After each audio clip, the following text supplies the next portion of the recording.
Hey man, you see what it is that You Heard podcast out here, man. It's your boy Ben.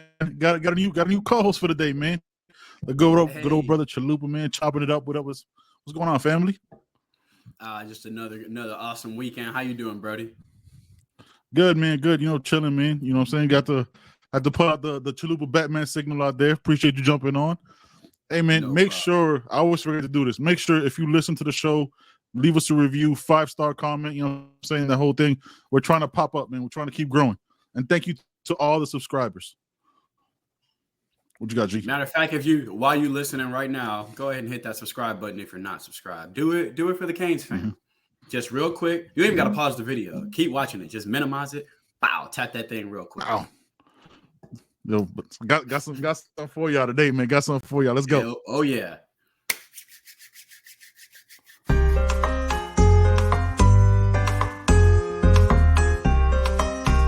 Welcome to the You Heard podcast with your hosts, Ben and Joe.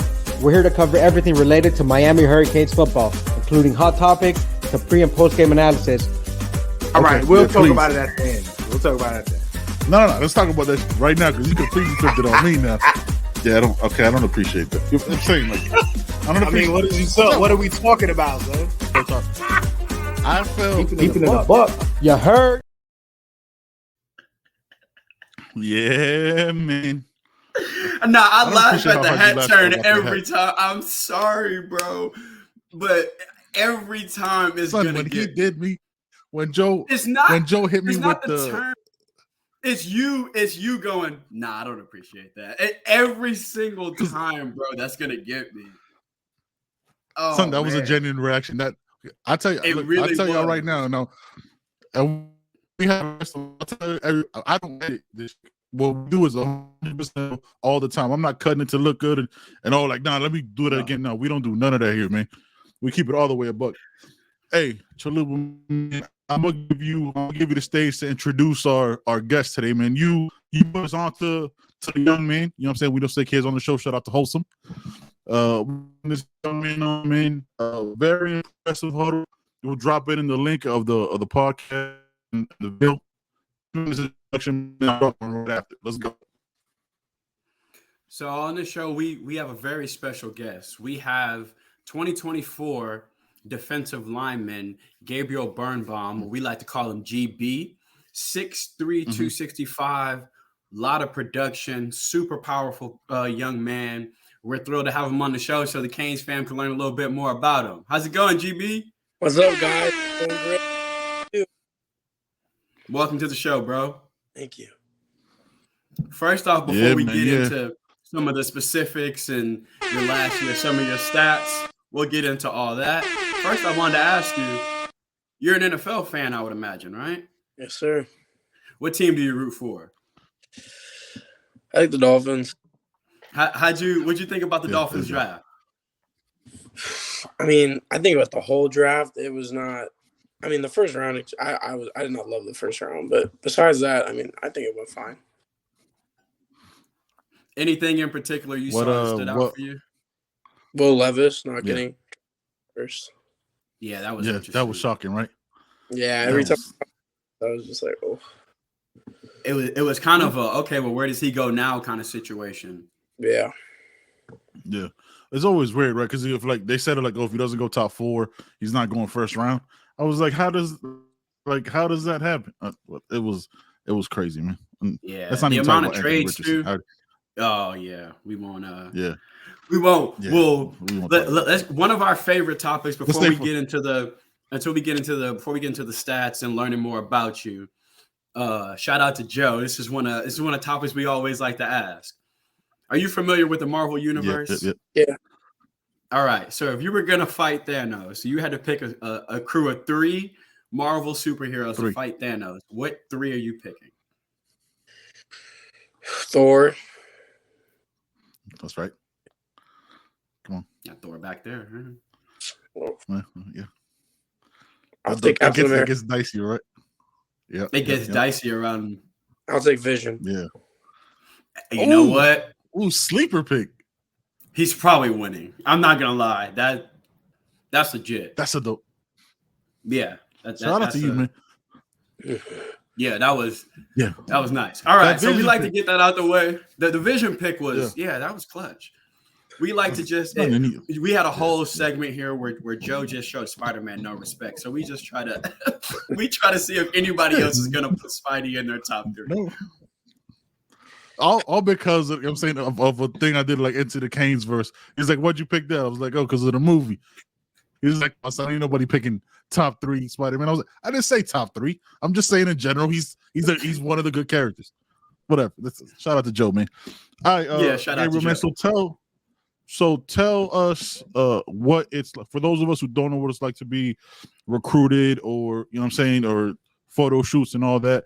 Tell us the work ethic that goes into your off season, right? Because this is the time that makes you separate from others, right? So what is your off season training like? I'm thinking getting bigger and also having a lot of intensity. I'm not really thinking long training sessions. I'm thinking very intense, very strategic, kind of through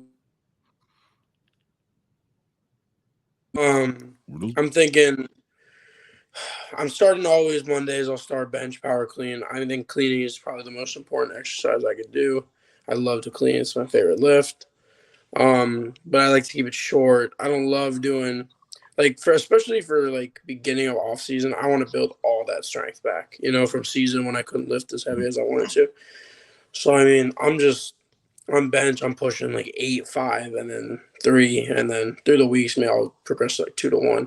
And clean, I'll keep it 5 to 3, definitely depending. And then if I'm feeling like it, I'll go for the max on that. Just because I enjoy lifting a lot, especially with the training that we do at Monarch too, all that. So it's fun to get in the weight room. Has that always been a passion of yours? Is the athletic side, the working out side of football? It's not. Yeah, 100% has been a passion for a long time. It's been like I started training like 4 years ago. I started playing pretty late though. I was in like 8th grade. I started playing, and I kind of just like really started to go in the weight room when I was going into 9th grade and start putting size on, start putting weight on, and then moved to D line. I always thought I could be like a tight end, but I got on the D line and started to work out. So. I'm just thinking size. I want to get bigger. I really wanted to fill my frame out and then kind of develop that. Like the biggest thing for me with putting weight on is my first step. I think that's what makes me one of the better D linemen. And if I feel like I put the weight on and still keep that first step, then I'm good. So that's kind of what I work on. I work a lot of hips. Since we've been in off season, hips every single day. I want to be as fluid as possible. Even playing at the 1 tech. The best way to beat these guys is just get around them, Yeah. So what made you? So you said you wanted to be. You always thought you'd be a tight end. You know what I'm saying? When you first started growing, what made you flip to the D line? Well, I played a little bit of. I was always I was a shorter kid. When I was younger, I not that short, but shorter, and I always wanted to catch a touchdown. That was the coolest thing. So started playing tight end low, middle school, little league kind of stuff. And then as soon as I got to high school, saw high school football, and I was like, well, how can I get in as a freshman, as a sophomore? So I really started working on just like learning D-line because at my old school, Boca High, we had a couple of really great D-linemen, and it was really cool to learn from those guys, and I kind of just fit in, especially with our coaching staff. We have a defensive coordinator or defensive line coach kind of thing. He does all over that really showed me how to play. All right. So you mentioned that you actually started football a little later. Do you remember your moment when you fell in love with football, whether that's be a first tackle, your first hard practice, your first sack? Do you remember that play when you said to yourself, "Oh, yeah, like this is what I do now"? Yeah, I do. So it was. You see him light up. You see him light up. Yeah, look, that's why I asked, because we all have it. They all have that moment. There had to be that moment where he went, "Oh, like this is my life now." So I was going into my freshman year was COVID season, right? Ooh. So they didn't have freshmen on the team, right? So what do you think I did? I ball boyed the whole year. My entire freshman year, I was the ball boy. So, but I kept falling. I was like, see these practices. I'd be like, I want to be out there. I want to be there. My first game, the spring game we were playing, right? and I'm in a D line. I moved into D tackle. I always played DN, but they threw me in a tackle, right? Straight, like it was a fumble, right? I picked the phone up, 94-yard touchdown to the crib, and I was just like, oh, I could do this for the rest of my life. I love that. I absolutely love that. Yeah, Look, you got a touchdown. That's crazy. You got That's- wanted to play offense. You got a touchdown. You got a touchdown the first time. That's what's up. yeah. I would imagine your coach had to tell you it's not always like this. Like it's not going to. I thought my next game I'd get another one. No. That's a great way to start. Yeah. Oh, I was going into summer. I was like, all right, we just got to let's have some good plays. Let's get it going because I was young, right? So I was like, let's do it. It happened. I was like, oh my God. I went into the summer. I was like. So you go from your first ever game where you got your first highlight to last year where you filled up the highlight sheet.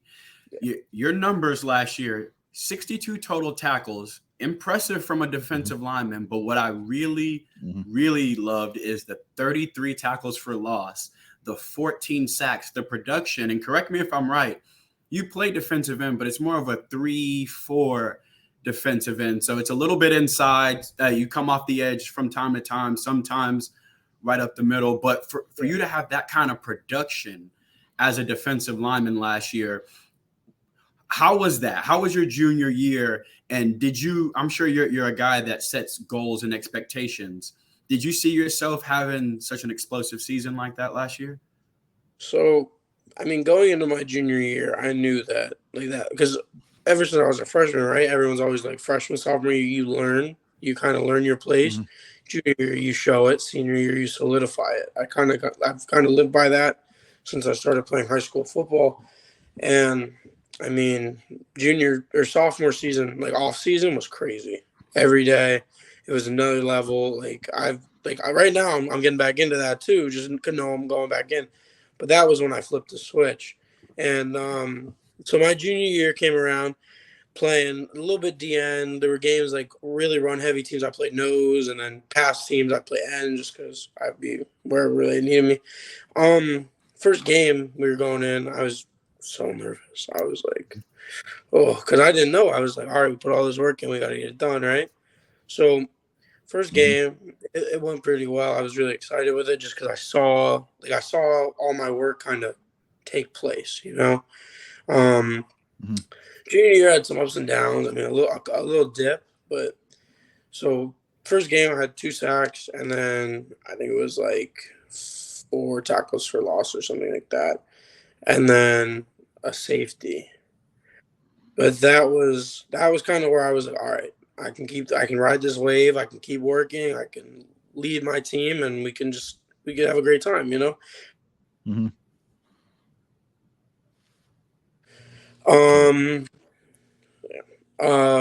Yeah, I mean, first game, second game, kept going, but after my third game, we were in practice, and I hurt my ankle, and it wasn't a bad injury. It was just it was a sprain, but it put me out because it was like 2 days before the game. So I was out for that game, and then I was like, I was really low. I was like, all right, we got to recover from this. And the next game, I only long snapped just because I couldn't really run. And then we just spatted, and I wore a brace for the rest of the season, and I was good. But that was definitely a dip in the season for me. But yeah, I mean, I was really happy with how my season went. I thought we should have went farther in the playoffs, but that's what this year's for. Feel you on that. Let me ask you, man. So what? Heading into summer record school ends for you guys here soon. Heading into summer. Are you going to keep the same training regimen and try to keep filling out the body? What is like the diet, the bulking season of, and stuff like that? So talk to me about that. So right now I'm really focusing on developing more of my just like on-field strength, because I mean, even when I was younger, I could lift in the weight room, but it took me a little bit of time to learn how to really use it on the field. And I really started to develop that last summer, and it really developed during season. And going into spring season, starting tomorrow with helmets, I mean, I think I'm ready just to continue, because the only way you can really learn how to use field strength is to use it on the field, right? Yep. And if you're actively thinking about it, like that's what I try to do with every single practice of spring specifically, not as much fall, but I'm a very mental kind of player. I pride myself, like when I play, kind of on how mental I can be. So every single day for spring, like after a practice or after anything, I just write a couple lines of how it went, exactly like how I felt that day. And then once I write it, that day's over. Because some days in spring you'll lose a one-on-one, you'll come in last in a drill or something. Something happens, and that is a dip. That's not a dip like in the regular season where it's a game, but it's still something every single day. And I feel like if you can judge your practice, like if you can have a great practice and then enjoy it that night, the next day, completely forget about it, do it again. It's just like it's something I started doing like last spring, and that really helped me go through it. Because of course there'd be days where I'd feel off, something would happen, and forget about it. But I wanted to recognize that, and that's something I've really been focusing on, especially with lifting too. Like depending on how a lift will go, because of course, when I get to college, it's college lifting. No matter what happens, you're lifting. Yep. So I guess it's just, we're just going to see. But throughout this offseason, I'm just doing that. Just hearing you speak about the process that you go through and putting in the work, you can feel and sense the passion coming off of you for the game. Is who inspired you that way? Is we like to ask, what is your why? Everyone has a why. Why do you do what you do? What keeps you going? Whether that's, just passion, pride, a desire to be the best, family. What is GB's why? I want to make an impact at everything I do, not just football. My schooling, I work really hard with my schooling, and it's been a really big deal to like show my parents and just show people from when I was younger that I can do it. Because of course I can say, oh yeah, because I'm confident if I keep going exactly how I go and keep working, things will happen how they're supposed to happen, right? I can't control that. It's going to happen no matter how it's supposed to. Right. But I think it's important to me, and that's what keeps me very humble when it comes to working, is just remember how I felt when I started, right? I was at the bottom of the totem pole, still am, still will keep working. It's the same thing. I mean, it gives me a very good purpose. I mean, every time I walk into the gym, I have a purpose why I'm working out. I'm working out to become a better football player. I'm running to become a better football player. I'm working a move to become a better football player. All for college, and that's going to be the same exact thing. I'm working to be a better football player every day. That's why.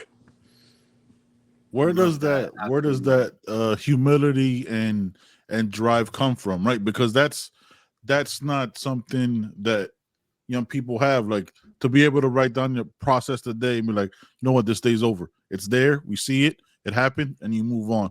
A lot of people tend to dwell on it. Where does that mental strength come from?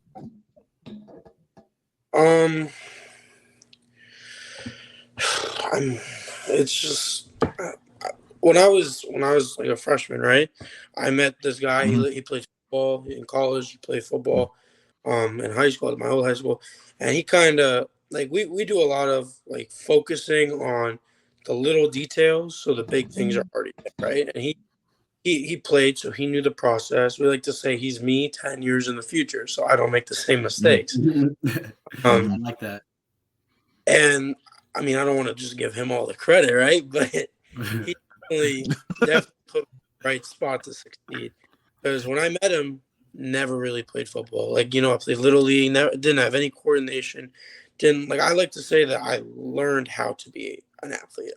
I wasn't born the kid that could just go crazy. And I really, everything I do, I realize that the harder I work, the better it will get. If I take a week off, I'm going to be a week.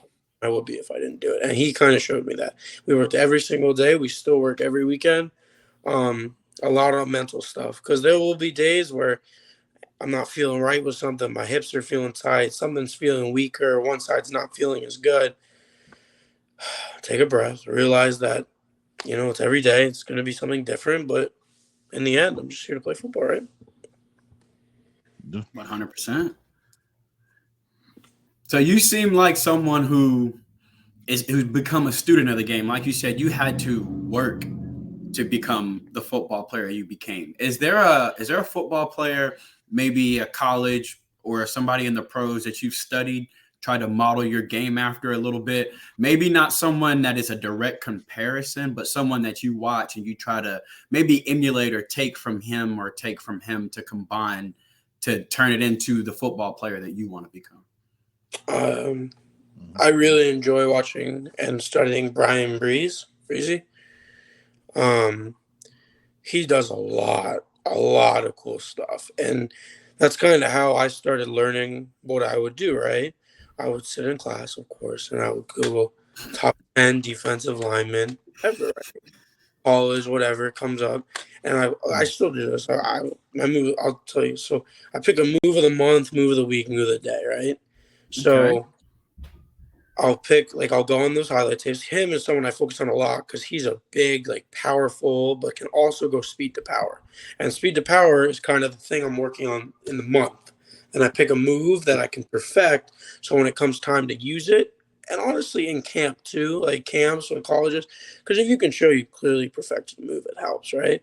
So I'll pick a move, and then every day I'll spend time just learning, perfecting, and understanding the move from different people. Brian Breeze is a big guy that I learned that from just because of how he played.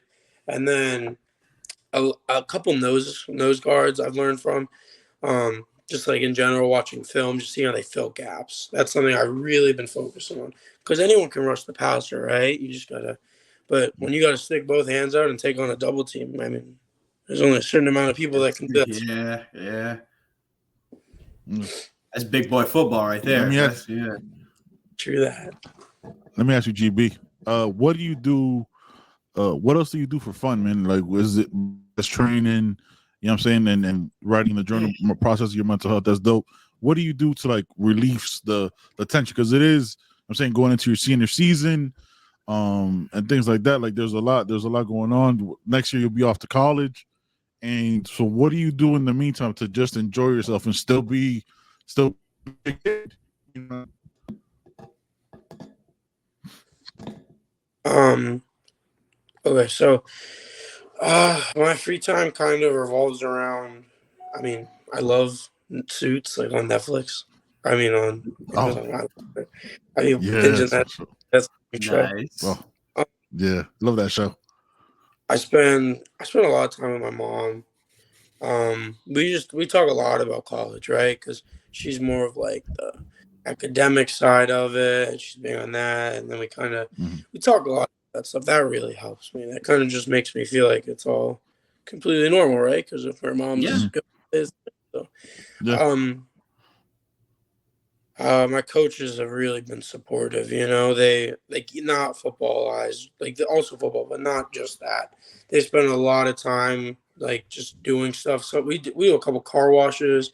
It's just fun stuff like that you get with your team. You get to hang out, have fun, man. Just stuff with the team, and then always hang out with my neighborhood boys. And just hang out at my house, and it's fun. Go to Denny's. Denny's. What's the go-to order? What's your go-to order at Denny's?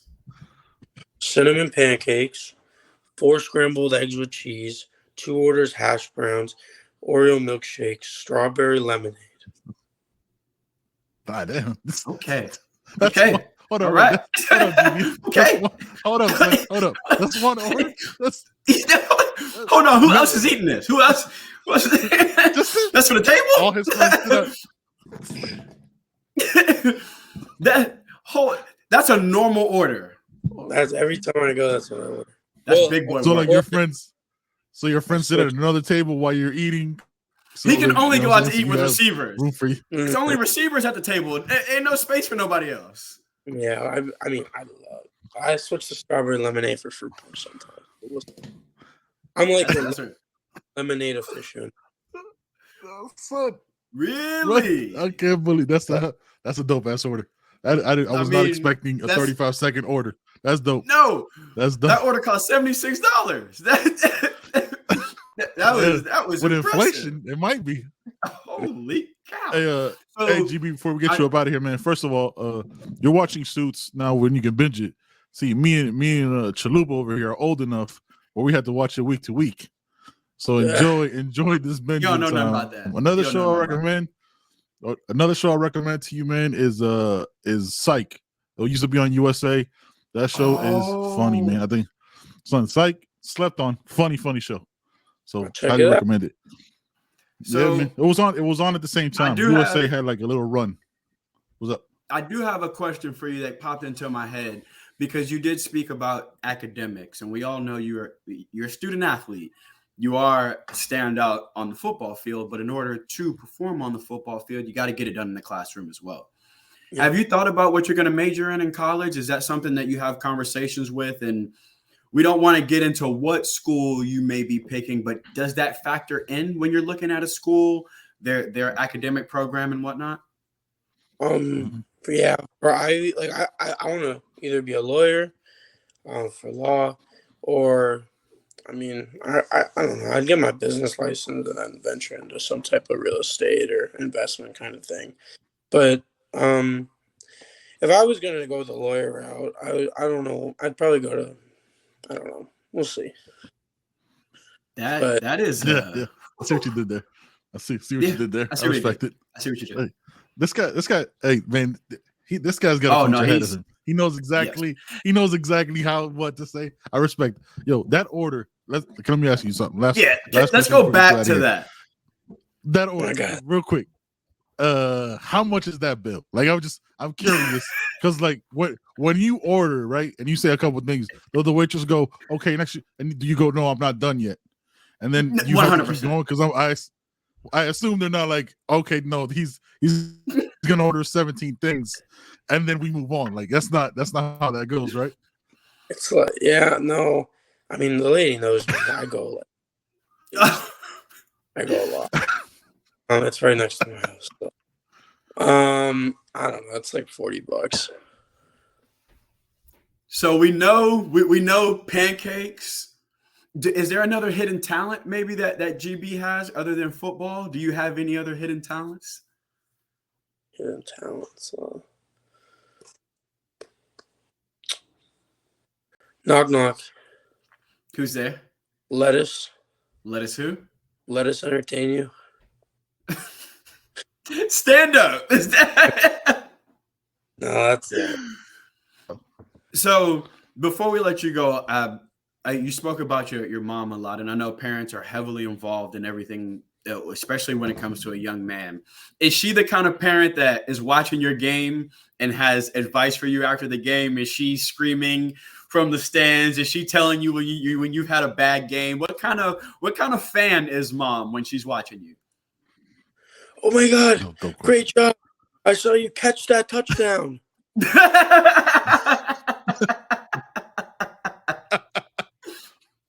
So okay, respect. Hey man, that's. But at least she's there supporting. She's there supporting. She got a jersey. She's got my name. You'd love to see that. I love that. That's awesome, man. That's awesome. Hey man, thank you so much for your time, man. Look, we have a saying on the show, man. Once you come on the show, you family. You know what I mean? So whenever you want to hop back on, talk about anything, talk about something that you've added to your menu now at Denny's. You know what I mean? You added 2 more milkshakes and third case of cinnamon pancakes. You can come right on and talk about it, man. Thank you so much, GB. We'll talk again, brother. Before we let GB go, I got a question. Don't even try to order that. No, never. Do you have a 1-game goal for this year? Whether that's 4 sacks. What is your big 1-game goal this year? Because after you accomplish that this year, we're gonna have you back on so you can tell us and the fan base about that elite game. I'm gonna have 10 tackles for loss in 1 game. Let's go. Let's go. I think I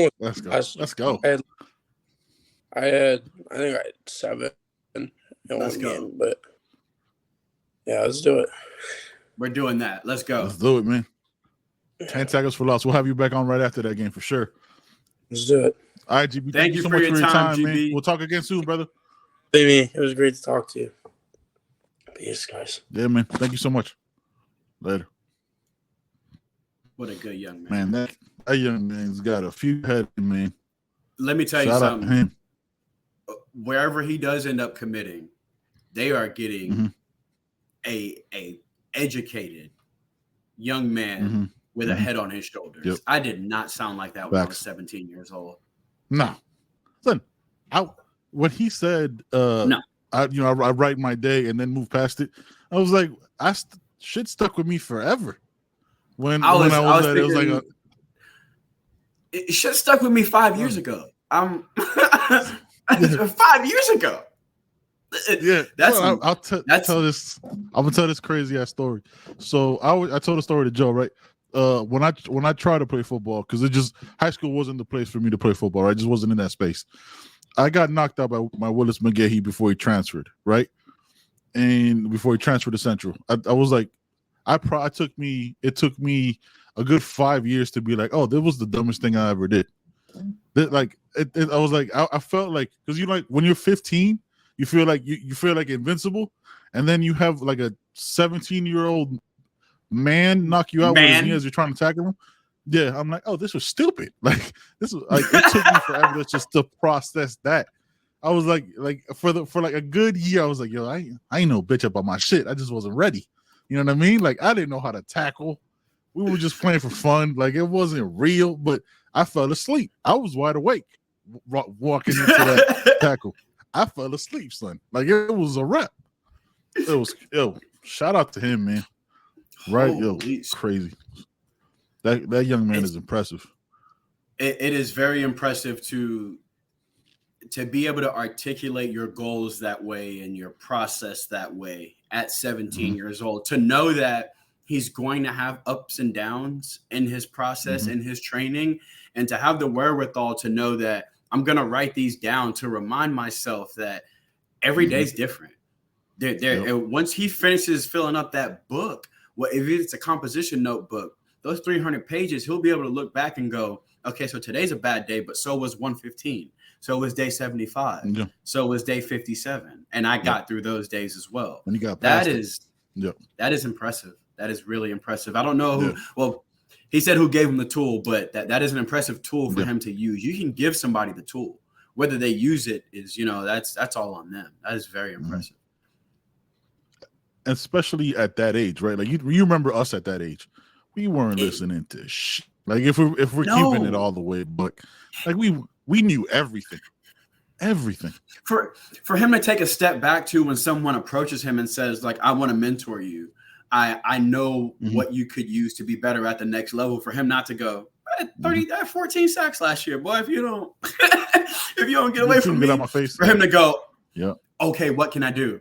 And then he made a point to say that a lot of the help has come on the mental side. That is really interesting to be that young and to understand how strong your mental needs to be as well. It's that impressive young man, a really impressive young man. You guys check out his huddle. You will be impressed when you watch him. He's a powerful kid. Yeah, because like you think about it, right? Like because you hear the social media comments of what your game should be and all this stuff, and once you got the mental side down and know and recognize it that's where your strength is going to come from, you're already ahead of the game. You know what I mean? You're going to be like, all right, man, I know I got to work. I know I'm not the most athletic. I know I got to work harder than everybody else. I'm always gonna look at myself as the bottom. That chip on your shoulder, that stays with you. That's gonna drive you through everything. You know what I mean? That was dope, man. That was really impressive. Yo, man, shout out to you for bringing them to our attention, man. Because I wouldn't have found them because you know what I'm saying. Like, there's so much, you know what I mean. So much noise. But like, yo, like, and his energy's good. You know what I mean? Yo, but let's talk. We're not just gonna skip over the fact that he orders everything at Denny's, right? Okay. Right, bro, that was $40. Son, he said 40. That was not $40, bro. No, that was like a $55-$60 order. I like that he didn't say pancakes. So did you notice? He goes to Denny's. He was like, all right, I'm glad y'all asked. Cinnamon pancakes. Like, he basically said, I go there and I go, give me the left page of the menu. From the top down, give me one of each. 2 drinks, because I gotta wash this out. Did you notice that? 2 drinks. Yeah, 2 drinks. That An Oreo that milkshake is, and a strawberry lemonade. don't go together. What are we? But Like, no, that I is just- impressive. We got Denny's I'm at old home. and I was like, yo, that sounds like that sounds like a stomach ache. That's what I was thinking. I was like, Oreo milkshake and strawberry. That's why I was Ooh. like, so nobody else, that's just you, or did you order for your buddy too? Did y'all double up? Oh, that was crazy. So I'm like, what? Bulking season, man. And he had it. Season. So he ate it a couple days ago because he had it on the back of his mind the second we asked. Mm-hmm. But he did say he's trying to bulk up, and that is interesting too. That he understands he can't lift during the season effectively and efficiently like he wants to. So you bulk up early because you know you're gonna drop a little bit of that weight during the season. He's got a good head on his shoulders. That's the second time I've heard that, because when we had Malik on, that's the one thing he said is like when you were incoming freshman, which is one of the reasons I always said, like, I don't want my freshmen at Miami to start, right? Because during the season they can't really lift because they're usually rehabbing after a game. Can't lift because you got to go right back into prepping for the next week's game. If you're redshirted or not playing, you bulk up and work out that whole season and strengthen up instead of having that's why I just put these two together. And I don't know if it's not like some new shit, but like that, I think that's why we've had so many issues. Not one of the, like, I think this is one of the reasons why Miami's had so many issues, like developing the bodies of certain players, because they've had to play right away and they never get an off season. You know what I mean? They never had that full year to get their bodies right. So that's why. And then we're burning red shirts, when we got to put guys in early, and that is a really good point. Is a part of that development has to be physical development. And if you're grabbing a 17-year-old kid that maybe needed a year to add some muscle to his frame, and he's being forced to play now, he doesn't have that time to really dedicate it to the gym because he's recovering. He may not even be injured per se, but you're still recovering from the last game. You're nicked up, you're sore. That's a really good point, actually. If correct me if I'm wrong, CB, wasn't Zion Nelson starting as a freshman when he was only like recruited by App State? And we asked him to put on like mad weight. I do believe so. And and starting at like left tackle. He's another guy that I think he could have probably used, or what I think is good now. He's recovering now, but I do think that there is something also to you starting as a freshman. Those injuries can start piling up earlier. Your body is not finished developing. You haven't tacked on the extra mass for the college game. Mm-hmm. So it is possible to get nagging injuries, or for a little injury to be prolonged, because your body may not be, it's not conditioned for the pro game yet. Just like in baseball, when you call up a pitcher from the minor leagues, you put him on a pitch count because he's not used to throwing, this much on his right arm. You don't want to burn his right arm out. A lot of times in college football, you don't think about that. You see 6'6", 350, put him out left tackle and say, let's go. But you got to realize that, his body needs to adjust. Mm-hmm. Yeah, it's not like a direct indictment to anyone administration or coaching staff. It's just been interchangeable parts. You know what I'm saying? From the golden era to Rick to Coach Diaz. You know what I mean? And now, like, that's why you see the turnover. Where, like, there needs to be the bigger bodies. Like I tell you, like, go back to spring game, man. Like, you could see the guys, the young men being brought in. Like, when I saw Justin Scott, I was like, he's bigger than seniors. Like, I saw him. Like, me and Joe saw him. I was like, oh no, that's different. Javion Cohen looked like a man against boys when the next guy that's a senior, you know what I mean, is there. I was like, oh, this is just different. And look, and Javion started as a freshman, but just, you know what I'm saying, it's here, but that's a different level of talent and size. So yeah, man, it's wild. You gotta. There is something to the Canes got to come off the bus a little bigger. We gotta, as a team, It'd be nice just to, and it looks like that's been their focus. If you look at the 2024 targets, Mario they're just mammoths, man, on the offensive and defensive line. They're big, athletic guys too. They're not just big clodhoppers. They're big guys that can move. Yeah. When you saw this past week, we had a crystal ball from Steve Wilfong drop for was it Justin Scott? It was Justin Scott. Yep. Yeah. When you saw that, was it like, because you follow this harder and you know what I'm saying than I do, and credit to you for this.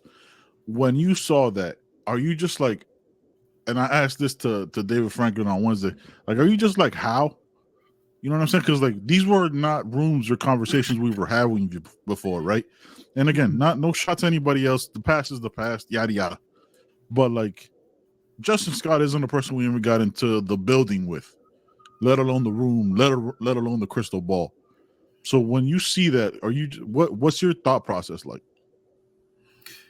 Something is working. My first thought is something is working. My second is Mario is who we thought he was. He is going to recruit his tail off. You know, if you sell yourself as something, you need to be that, right? Mario is an elite recruiter. You say what you want. You know, people like to knock his offensive scheme, or which I think that's a whole nother can of worms. I think he's a little bit more lenient than people give him credit for. You do have to coach to the roster you have. I think people need to also think about that when they think about some of his offenses. But we know he is a tenacious recruiter. And the one thing him and Mirabal know is the trenches. There is no guessing when he is telling a defensive lineman, I think you can be legit. There is, I blocked legit defensive lineman. I'm telling you that you are that good.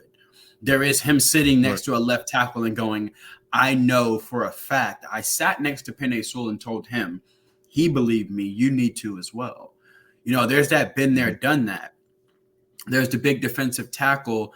I am going to butcher his first name. I'm sorry, kid. I think it's Advantis Jones, four-star defensive tackle. Artavius Jones. I'm terrible with names. When you type a lot of stuff, you realize you don't say it out loud, unfortunately. Facts. Big defensive tackle. He's also being crystal ball to us, and who's leading that charge is Jason Taylor. It's hard to not listen to Jason Taylor if he sits down and tells you what you can or can't be at Miami. You may not take that visit or take that phone call telling yourself I'm going there, but you're taking that phone call because it's Jason Taylor. This is advice you're going to want. So if a Jason Taylor sits on your couch, looks your dad in his eyes and says, I can turn him into an NFL defensive lineman, it's hard not to at least say, let me official visit there and see what they're talking about, because the man got a gold jacket. He knows what he's talking about. So I think that's why you're seeing the David Stones, the Elijah Rushings, the Justin Scotts, Jaden Jackson, Colin Simmons, T.A. Cunninghams. You're seeing the Gabriel Birnbaums. These defensive linemen are, I don't want to say flocking to Miami, but flocking in a bit to Miami because it's Jason Taylor, it's Coach Mirabal, it's guys that know the trenches.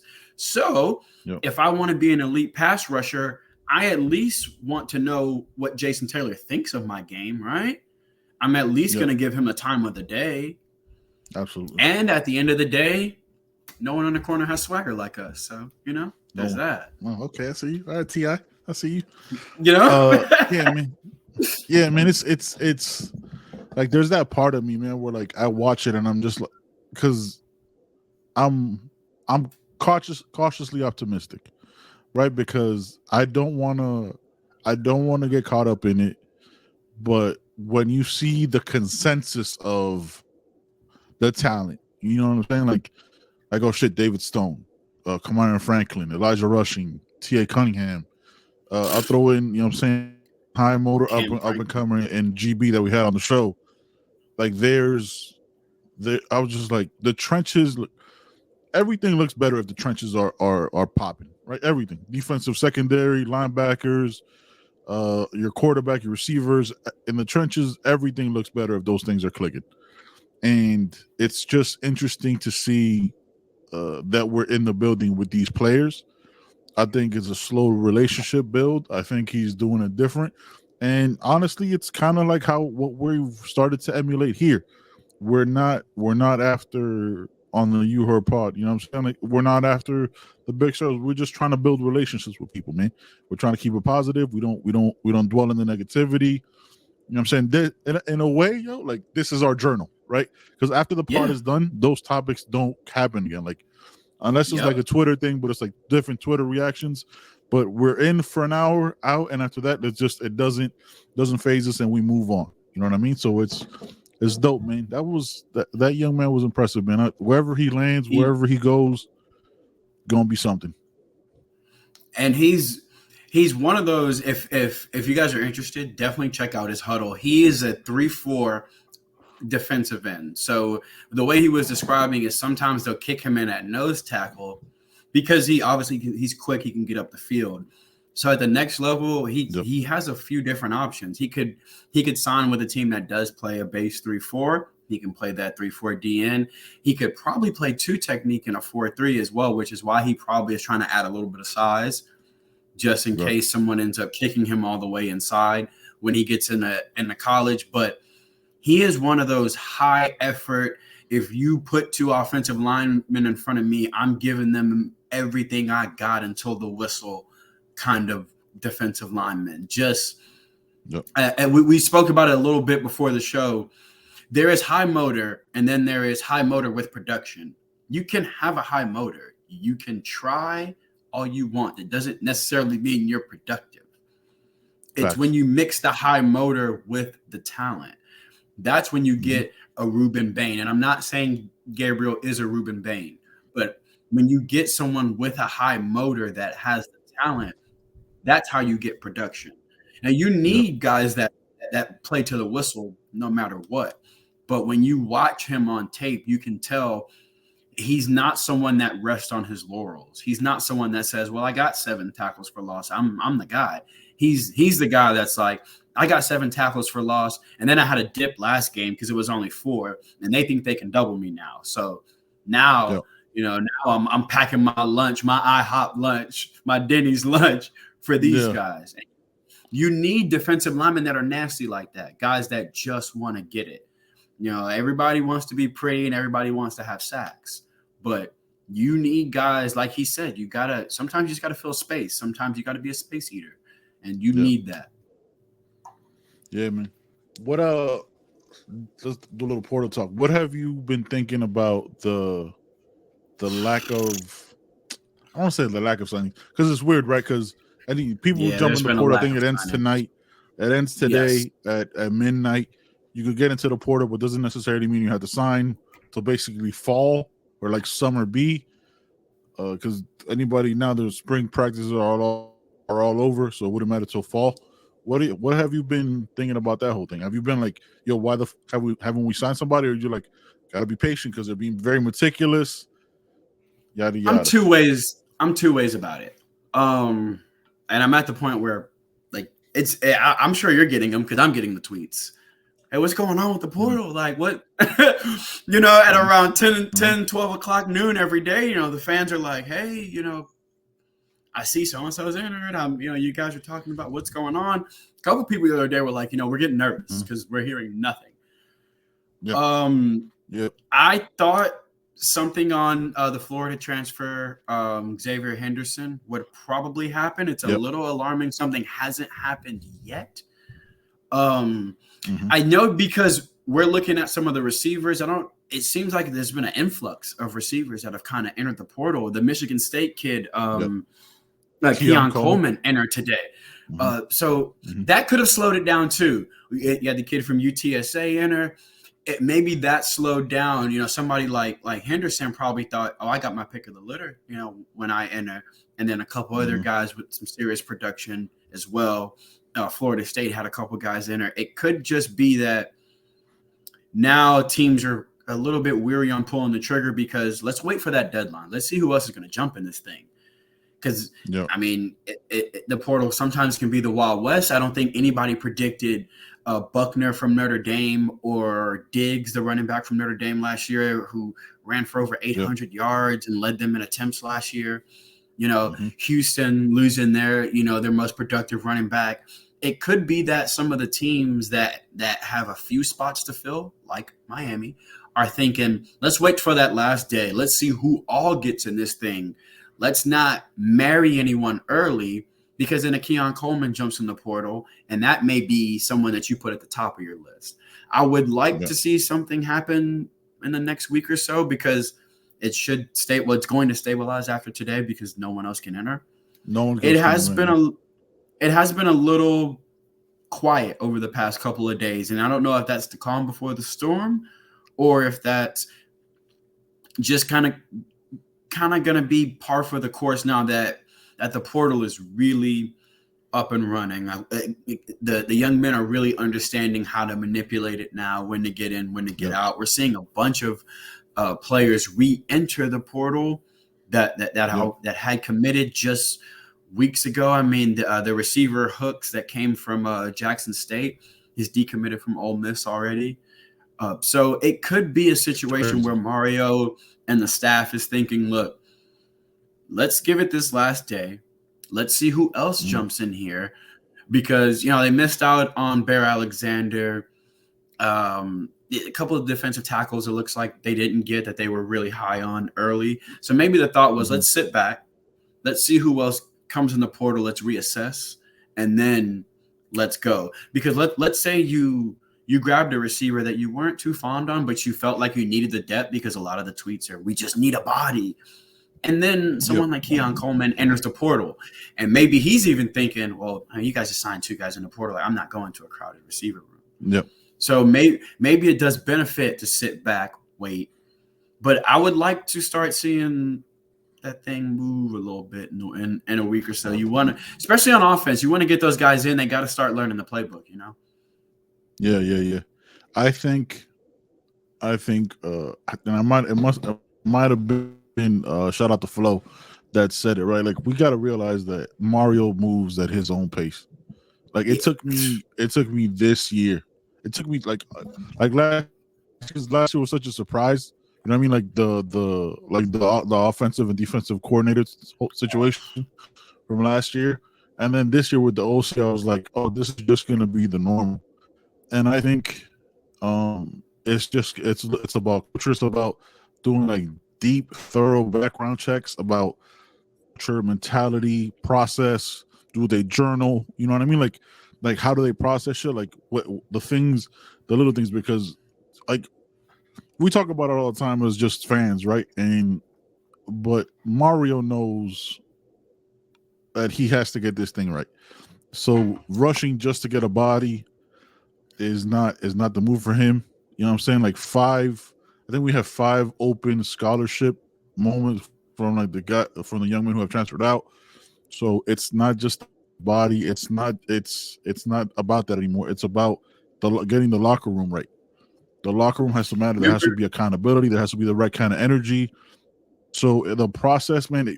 And look, this is for everybody who listens to the show, man. I implore you. You're gonna have to be patient because we started a fucking podcast. You know we love Miami Hurricanes, but we're gonna have to be patient. I don't know if it's good, and I'm not saying it. Yeah, you know what I'm saying? Like, you see it. These right here are custom made. You feel what I'm saying? Like the you and Sebastian right here are custom. And this is what it's about, man. Fire. Absolutely fire. We're gonna. Yeah, fire. You know what? I'll find the guy. I'll find the guy and I'll send it out to you, man. I know where he's at. Listen, man, we're gonna have to be patient about this shit. Dude, like it's stressful because we want to win. We remember 2001. Yes. We remember 2002 and getting robbed. You know what I mean? Like, we remember all that shit. We know what we could be. We see the high school talent that's here, that's in Texas, that's everywhere. But wanting to rush it doesn't make a rushed house isn't a good home. You know what I'm saying? Like, the foundation got to be right. Like, the inspection got to be right. There might be a crack in the foundation, fam. Like, y'all got to be easy. you remember we talked about it on the last show. Is do you just want to fill the portal with guys quickly to fill spots? Is that what you want, or do you want bang for your buck? Do you want 8 and 2 of them pan out, or do you want 4 that make an impact? Yep. Maybe their idea is let's get the right guys, not just a guy. Let's get the right guys in here.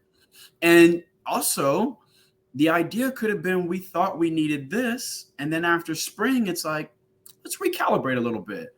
Looks like we may be okay over here, but let's add a little bit over there. So it could be a little bit recalibration as well. Coaches are also getting back into high school recruiting, so that could have been why it slowed down too. Facts. Yeah. No. Now, I have something I wanted to. What's up? I said they could start going out like on campus next week. It looks like they're already gearing up. It looks like they're already gearing up. Right, what were you gonna say? Switching gears just a little bit, we got some Canes drafted. We got some new pro Canes that we can celebrate here.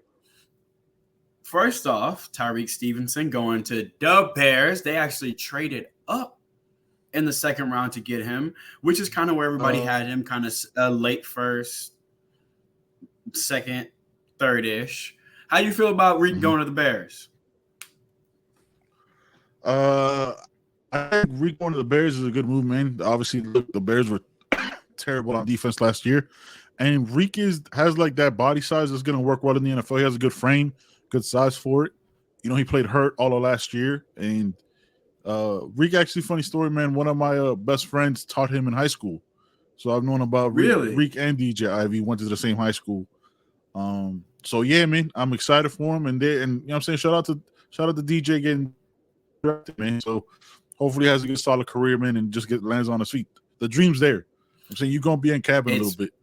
So shout out to all that matters is that you're there. You know what I mean? Once you're there, it don't matter where you were picked. It's just like once you get recruited. So you got recruited, you're a 2-star, and there's another 5-star corner. But come spring, they don't put stars on pads. They don't put stars on jerseys. You know what I mean? Come camp, wasn't there it don't a matter 5-star you were from drafted. Bama that didn't get? Yes. Yeah. That 5-star from Bama that didn't get drafted at all. So stars don't mean nothing, man. Will Mallory, another brand new pro Cane, another tight end, you baby, going in the 5th round of the Colts, actually going to be teaming up with Anthony Richardson. That's I shout out to Oregon K, man. Listens to the show. He's a big Colts fan. I was like, yo, man, Will Mallory's gonna be there, getting overthrown by Anthony Richardson. So that's gonna be a good time. It's gonna be a real good time, yes. I wanted him in Dallas, man. I like highlights of him in he's gonna be hitting the roof at Lucas Oil Stadium, man. Shout out to. Here's the thing. Shout out to them. Obviously this is not a Colts or Gators podcast, but there's Gardner Minshew and then there's Anthony Richardson. So I would imagine Will Mallory and those tight ends are going to get a lot of work. And 2 Canes not necessarily drafted, but we did have some Canes get picked up. We had a Goudet who got picked up by the Dolphins, Lou Headley getting picked up by the Saints. So that we had Caleb Johnson as an undrafted free agent as well. So it's good to see some of these Canes get opportunities. Remember, even if you're an undrafted free agent, once you walk into camp, you got a chance. Zero. It's zero. You know, Ryan Clark was undrafted. You know, just because you were undrafted, that don't mean anything. You work hard just like you worked hard in college football. We know all the walk-on success stories. We know the undrafted success stories. So it can happen. So I just want to say shout out to everyone who was drafted this weekend.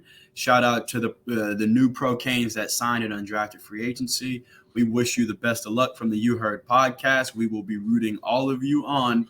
Mallory, please, when you catch your touchdowns, just celebrate by yourself. We don't necessarily want to root for your quarterback, but we'll root for you. Yeah, that guy. That guy's trash. I don't like his quarterback. I don't like that quarterback at all. I don't understand it, but I don't. I like the landing take. spot for Mallory though. I don't understand it either. There's a couple of things from the draft that we're kind of the Texans insane draft. There was just some really weird things this year. Like it was a interesting draft. It was a really interesting one. It was a weird year, man. It was. I think next year's draft will probably be a little bit more loaded. It'll probably be a bit next more year's exciting in the first round. The quarterbacks are better. Next year's next year, you know that's what drives the draft a bit. Top end receivers. We didn't really have a true number one in this draft. Next year, if Marvin Harrison comes out, you've got that true number one. I think it would be another better draft for the Canes next year. I think we'll have several Canes get their names called next year. Obviously, Javion Cohen is a first round pick. But you've got guys like Cohen. You got both safeties. Who's to say if one of the corners plays well, they don't come out. LT. TVD, LT, Mesidor, Mesidor with a good season. I was talking about this with Brian Smith. If he's got everything you want from a defensive lineman, plays the run well, he's got the length, he has a good season, he will get his name called. So I think this year is a big year, not just for Mario, for all the potential pro Canes to show what they got. It could be another really good year for some pro Canes. Yeah, man. All right, let's get into this Caneswear ad, and we got a question from the fans. Welcome to Caneswear. Family owned and operated since 2010, Caneswear has all latest merchandise for the Miami Hurricanes, Miami Dolphins, Inter Miami Soccer, and more. Come visit us at our store in Davie on University Drive, just south of I-595, or online at Caneswear.com. Caneswear, the spot Miami fans shop. Hey, man, you see it. You see it. Caneswear, man, is where we shop. You know what I'm saying? Got a little copper here. You know what I'm saying? Listen, I went to Caneswear when we had our live show, and I spent way too much money. And I always tend to spend way too much money, even with the, the hookup that we have with them. You know what I'm saying? Shout out to the partnership and the sponsorship. But it just because I'm terrible at math, and I'm like, I could get one more shirt. I could get one more hoodie. You know what I'm saying? Like I could get one more cup, one more of this. What's popping? I'm gonna make you laugh right now.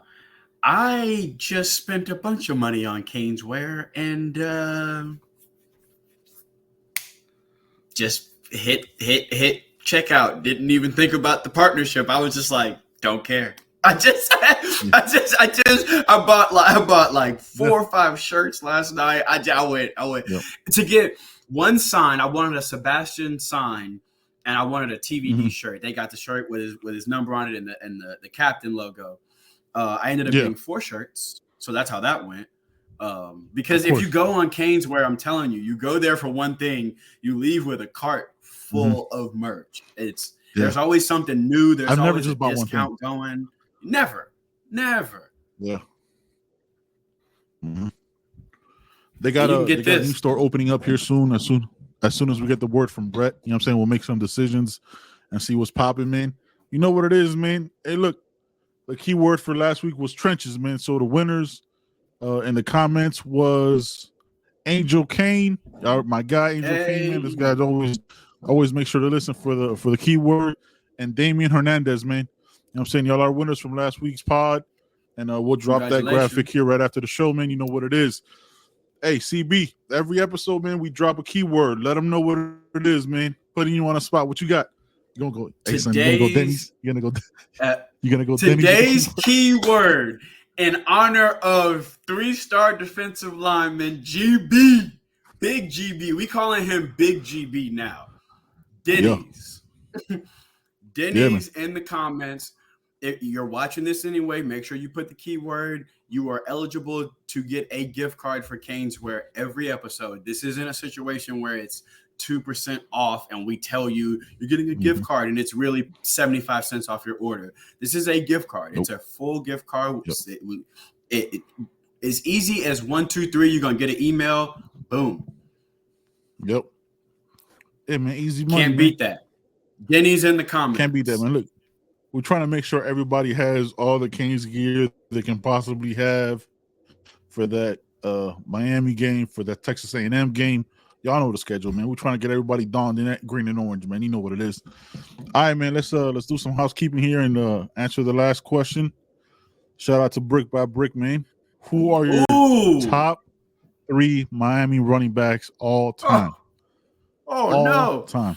So this is personal. I thought about this. I've been thinking about this since you asked the question. This is personal, all right? Time. This isn't like this is statistics. No, we're asking our personal favorite. Yeah. Okay. Who gave you? Who put you? Who was that guy for you? Who were those 3 guys? Okay. What you got? I know my 3, so I'll let you go first. Are we going in any kind of order, or does it matter? No, just 3. Not 3, 2, 1. Just say your 3. So, my first one is one that I just always loved his game, like, and he's been featured on the podcast. It's Greg Cooper. I love Greg Cooper's game. First of all, that 2 just hits different. In the orange and green, we've talked about that several times. I don't know what it is about the 2, but the 2 it just hits different. Yeah, that 2. He was very LaShawn McCoy-ish, very shifty in the open field, and then had the breakaway speed. I love, and he used to wear those Nike Vapor cleats back in the day. I bought them because Greg Cooper had them. No joke. Yeah. That they were the black ones with the white on the front. It looked like they had flames on them. If you know what I'm talking about, you can picture them right now. Yeah. So Greg Cooper, just because I loved his game. Number 2 for me is probably one of the most influential Canes for me on my personal life because of how old I am and how young I was during this era is Willis McGahee. Because during that run, I was born in 90. So during that run, those are my real formative years. I was young. It was when I was really starting to love football and obsess over football. And I used to print pictures out of Willis McGahee and make my own football cards and write his stats on the back of them because it was hard to get college football cards back in the day when I used to collect football cards. Awesome. I still remember when he blew his knee out, man. I cried, I screamed. I can't watch that game for several reasons. That's one of them. I remember when he got drafted that year, he was drafted 21st, which is, I'm guessing that's why he wore 21 in the league because he was drafted 21st. I remember that draft like the back of my hand because I said I wasn't going to leave that draft until Ken Dorsey got drafted. If he was going to be an undrafted free agent, I was sitting on my couch until somebody signed him. He went pick 256 or something like that. So that team is just that was the first time I became like a super fan. I was 9, 10, 11, 12, really starting to not just like Miami, like really, really start to figure out who's who, and I want to be like him. And McGahee was a big part of that. And my number 1 is another guy that was a big part of that. Probably the one I saw before McGahee, who is probably my favorite college football running back of all time, is Clinton Portis. I absolutely love Clinton Portis. From his years as a Cane, from his time in Denver and his time in Washington, I've always loved him. Smooth, powerful, good hands, shifty. Clinton Portis just could do it all. And to me, when you look at a Miami running back, to me, there's a style, right, and a swagger, and I feel like Portis has that, like, he's got that Miami. I don't know what it is. Even when you look at like the old pictures of him, you just go, yeah, like that's the U swagger. He's always done it for me. So it's Greg Cooper, Willis McGahee, Clinton Portis. What about you, bro? That story with Willis was dope. Number 3 for me was Duke Johnson, and after Cooper, it was tough for me to go back and forth because it was either Cooper or Duke, but Duke for me was like that first time where I was like, oh man, like we could be something again. You know what I mean? Like because of how he did everything for that team. Right? Like there was other I thought he could players, have won but a like Heisman. Like he was that his good. Like he had Heisman level performances talent. like his performances were crazy, and he was never like the biggest guy. You know what I mean? But he just had that it. You know what I mean? Look, he still gets league chances now. His performances were crazy. I was always on the edge of my seat because he was always gonna do some shit in the game where I was like, "Oh, what the? How'd you get out of that?" So number 3 is Duke, man. Number 2 is Willis. You know what I mean? Because of the personal thing with something he probably doesn't even remember. You know what I mean? It was just a pickup game. We were just whatever.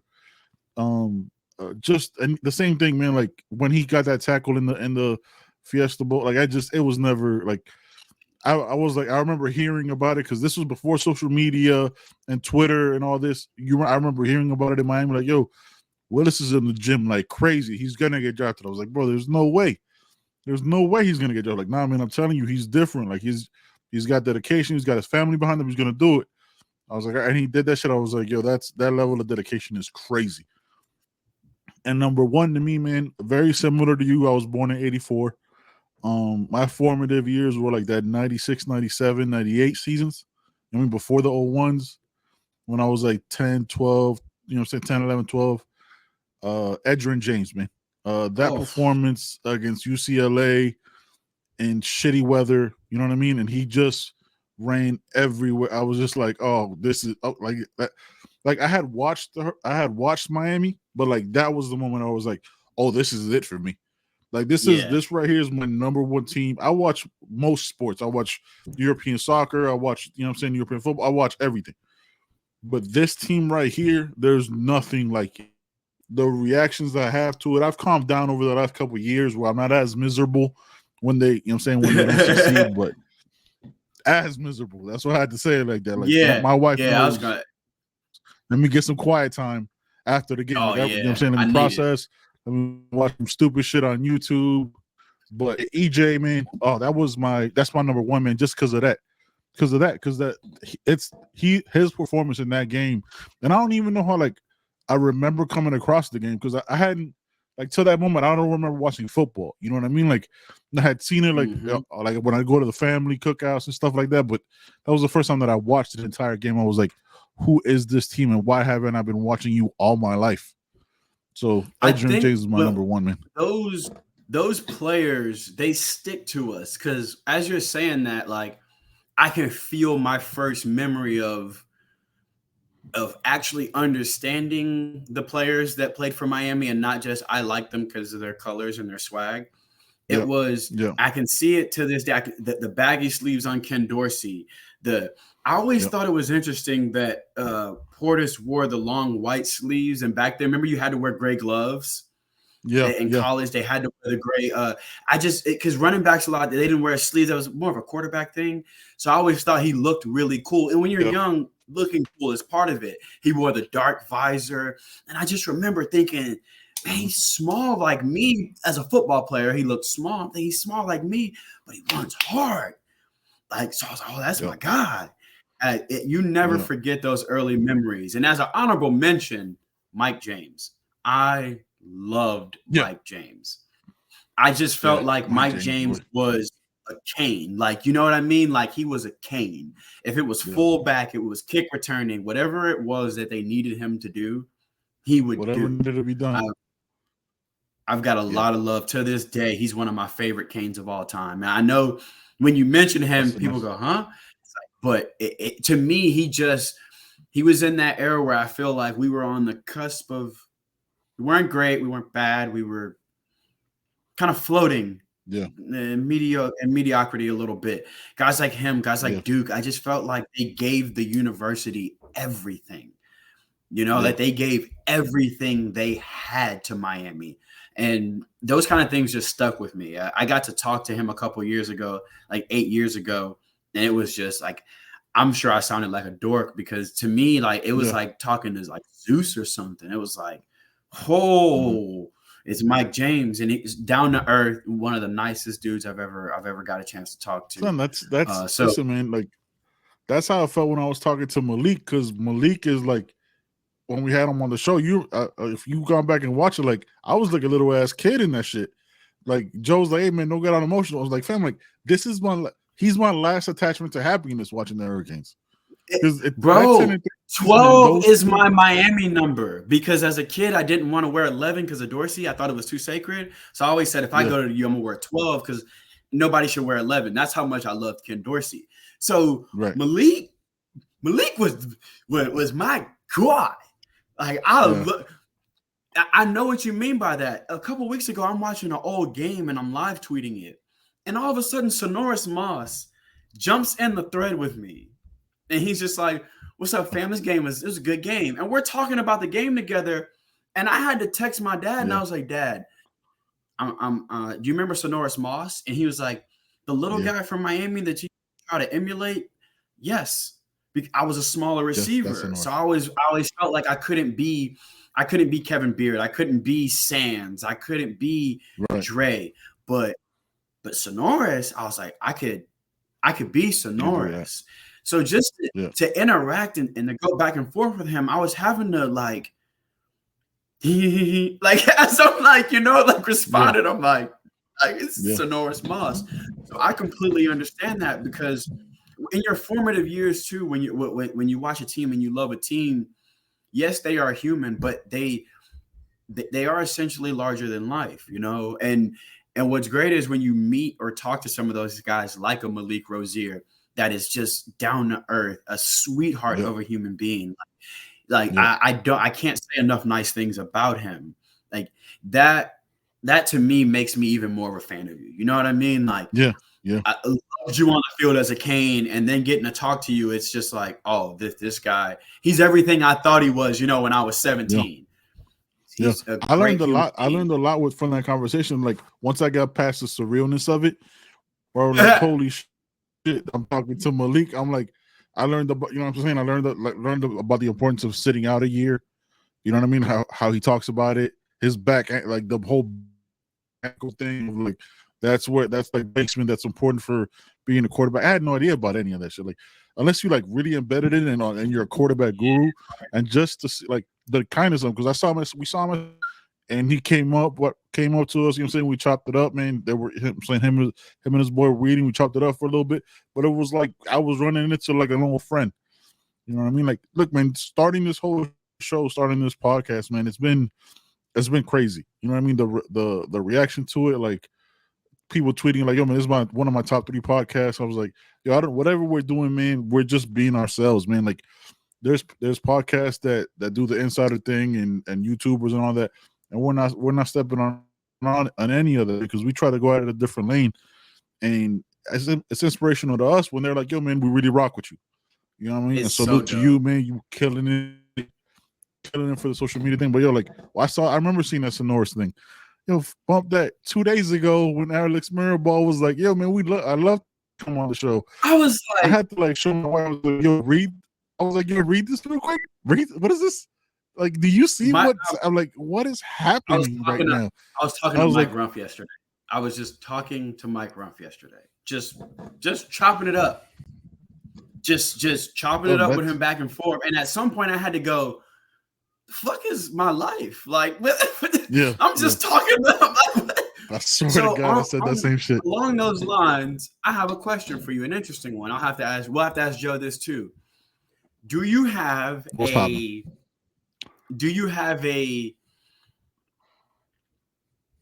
guest that is your like holy grail guest, like your I can't believe we got him on the pod guest?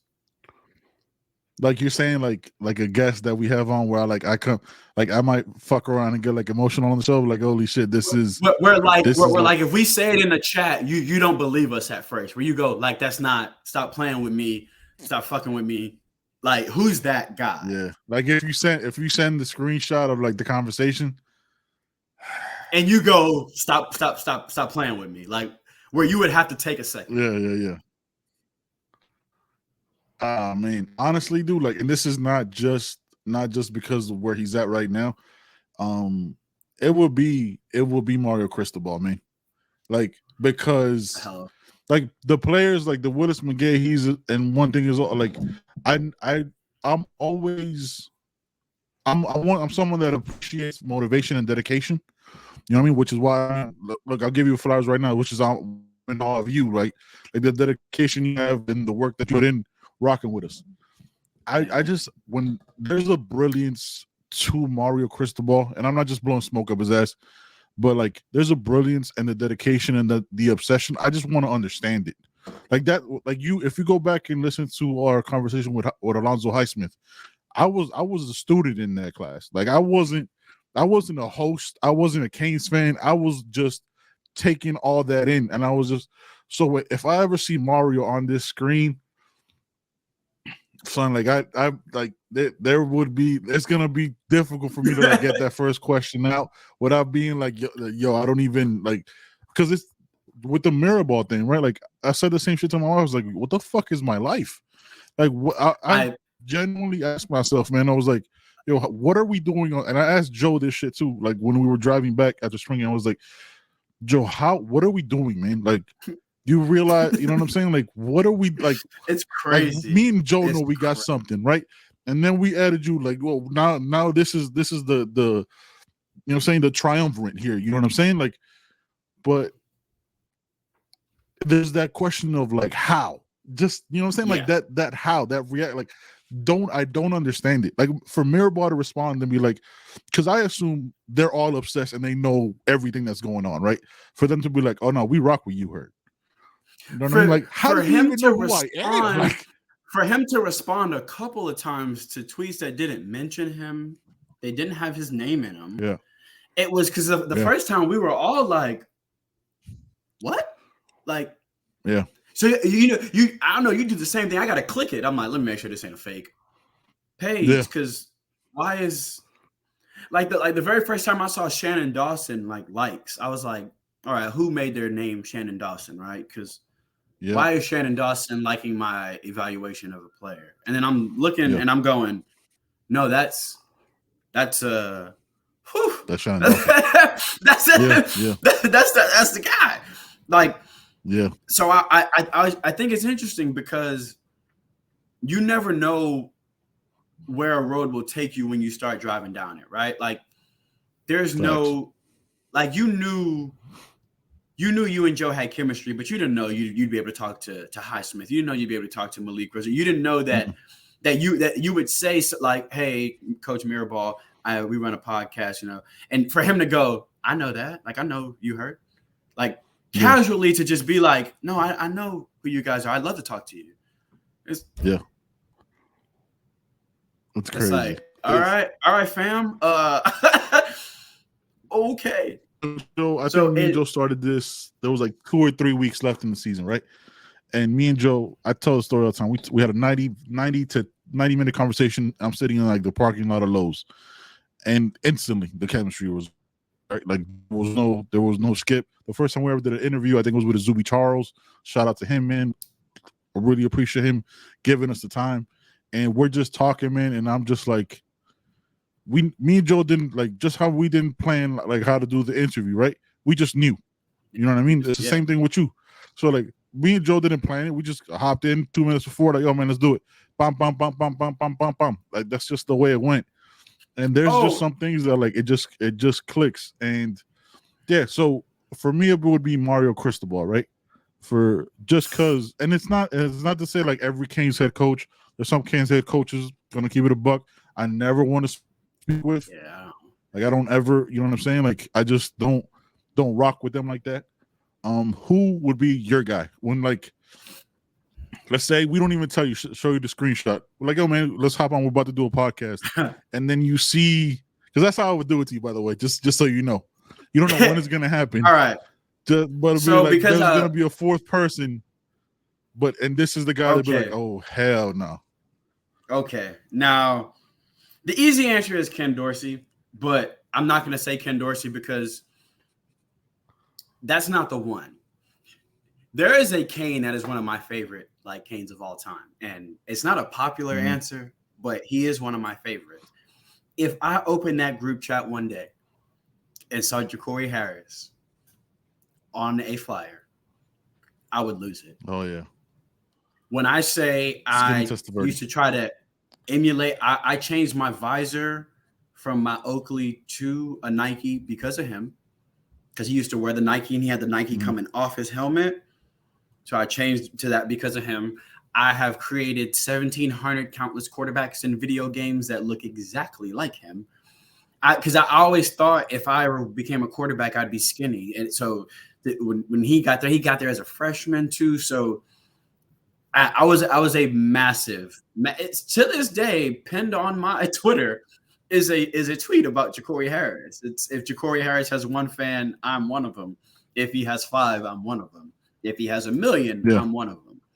So for me, Ja'Cory Harris, that one would probably blow my mind because I got to watch him from a true freshman through his journey at Miami. I mean, I spent probably 4 years defending him a lot too, to a lot of people during those 4 years. And he's one of those players that, no, he didn't win a Heisman. He probably would have if he didn't hurt his hand. I don't know. A lot of people know this. See, here I am doing the thing I do about Ja'Cory Harris. But that was my guy. Like that was I know it sounds crazy to say. That was my next Dorsey. Like when I was young, Dorsey was my guy. For me, Ja'Cory was, and being a young black football player, I always wanted to be a quarterback. I never had the arm.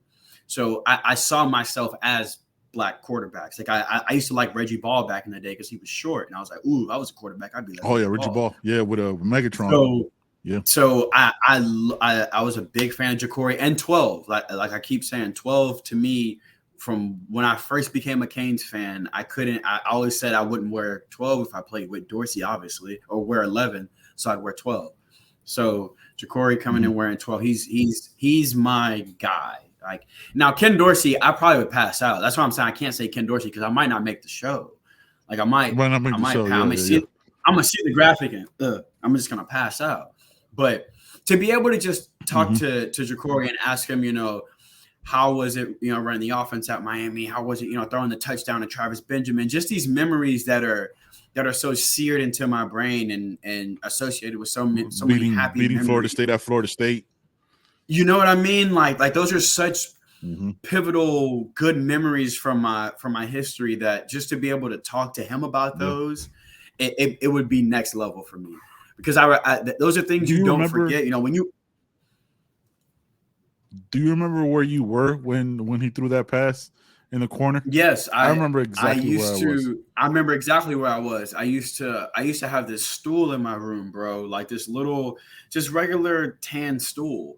And when games would get stressful, I would put it right in front of my chair and squat behind it and kind of look through the bars of the stool, like because I'm very active during games, so I would get kind of stressed in my anxiety and I would just kind of like squat down and grab the stool. I was clutching the stool when he did that. I remember that like it was yesterday. I've gotten in trouble a couple of times watching Miami. The Ohio State game, I got in trouble because the PI I was cussing and I was 12 years old. So I got in a lot of fucking trouble because my dad came upstairs and my dad was like, I understand, but like you need to relax. And I was like, yeah, so I got in a lot of trouble after that game. The Ja'Cory touchdown to Florida State. I could ask my dad about this now. I could ask him, do you remember when I got in trouble when we beat Florida State? And he would say no. And I would say, do you remember when my quarterback 12 threw that touchdown and I threw the stool? And he would go, yeah, when you put a hole, I put not a hole, but I put a dent in the wall. I was, I just got excited and I was woof, bow, right in the wall. I remember that like it was yesterday. And there's those, and that's what I mean with him. There's these memories that I have that I can't forget.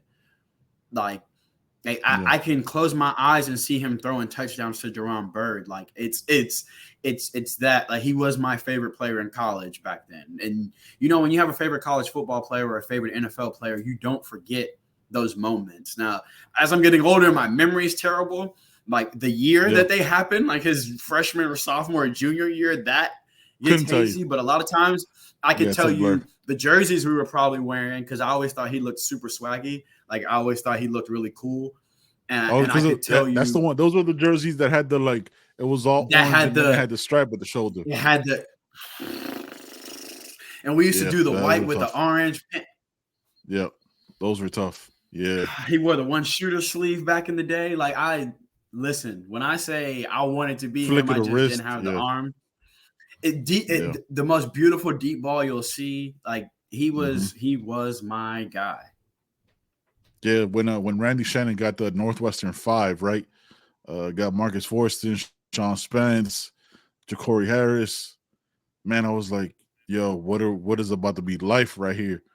I remember that was like the first time that like I really started realizing about recruiting and shit like that. And I was when he threw that pass, friend's house, sitting on the couch. It was me, my best friend, his brother, and the cousin, and we're having pizza. And we're like, yo, my boy goes, I'll never forget it.